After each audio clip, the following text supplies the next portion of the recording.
Čaute a znovu čaute, tady je Endelgan TV a já vás vítám po strašně dlouhé době zpátky u dalšího videa. Takže tentokrát si chci udělat tutoriál, alespoň 2-3 triky na zapalovač Zippo. Známe všichni, myslím, že Zippo.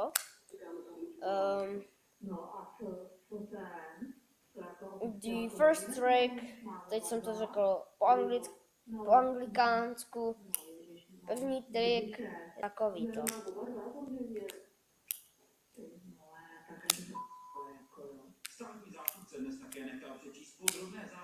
Samozřejmě toto je slow motion. Tady, hlavně tady ten, kdy se to otevírá tady, tak musíte mít to takhle, přesně takhle. To hodíte, to se takhle dáte, tady tímhle tím zapálíte.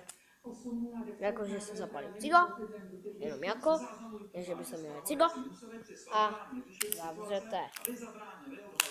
V jednom případě na okénko sledovacího vozu zaklepala dvojice důchodců a začala se agentů nedůvěřivě ptát. Tak si běžte jen zkoušet, tak nic.